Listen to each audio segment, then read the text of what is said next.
अच्छा अन्न, अच्छा धन हमें अच्छी जगह तक ले जाता है।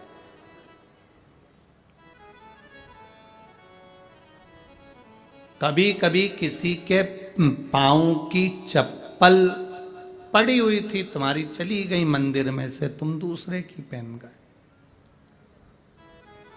पहन तो गए, चप्पल पहन के थोड़ी दूर गए थे और मालूम पड़े एक्सीडेंट हो गया, खड्डे में गिर गए, पाँव टूट गया, पाँव में चोट लग गई, तकलीफ आ गई, कष्ट आ गया। दरवाजे पर चप्पल रखी थी, कोई कष्ट, कोई शरीर में तकलीफ आ गई, कोई पाँव में तकलीफ आ गई, कोई तकलीफ,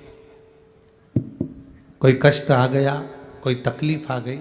अब आप विचार कर रहे हो मैंने तो कभी किसी का बुरा करा ही नहीं, मैंने तो कभी किसी का बुरा करा ही नहीं, फिर तकलीफ क्यों आई? तकलीफ आने का कारण केवल इतना था कि दूसरे के पांव की पादुका जिस पर काल मंडरा रहा था वो तेरे पांव में आ गई और वो चली, उसका दुख तुझे भोगना, उसका कष्ट तुझे भोगना,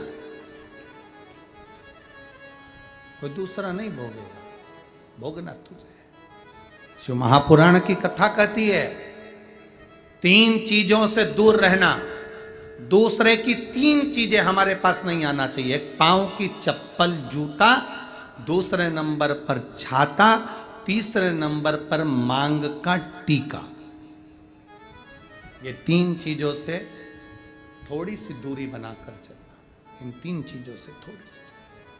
किसी के पांव की चप्पल हमारे पांव में ना आए, किसी के पांव की पादुका, किसी का जूता चप्पल हमारे पास ना आए, इसका स्मरण रखें।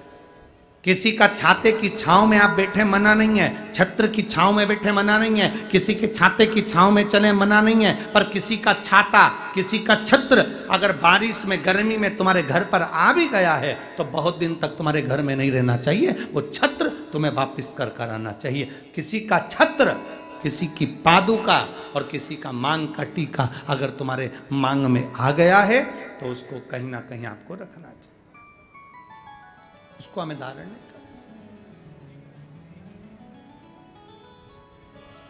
अच्छा, आपके स्मरण में है एक बात, यहां होता है कि नहीं होता महाराष्ट्र का तो हमको स्मरण नहीं है ऐसा, पर हमारे उधर का हम बता सकते हैं कि जब कोई मरता है, मरने के बाद में जो 12वें के दिन पंडित जी पूजन कराते हैं या 13वें के दिन कराते हैं या 10वें के दिन कराते हैं तो उसमें पद दिया जाता है। पद में छाता भी दिया जाता है, चप्पल भी दी जाती है, आसन भी दिया जाता है, लोटा भी दिया जाता है। इधर देते कि नहीं देते वो हमको नहीं मालूम, बोलो सही है कि गलत?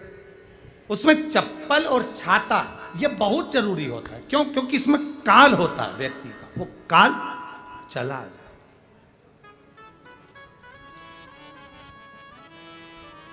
कभी किसी गुरुद्वारे में गए हो आप लोग? अरे जम के तो बोलो।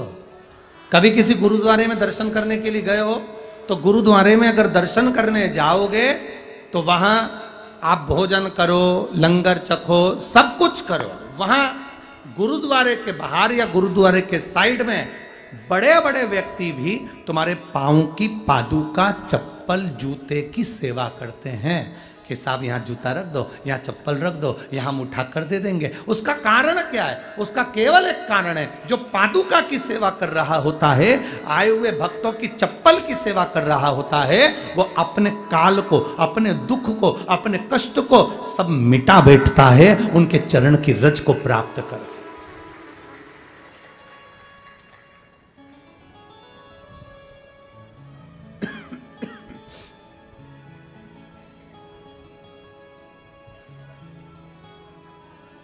एक छाता, चप्पल, मांग का टीका, ये इसमें काल की समावेशता है, इसमें काल है।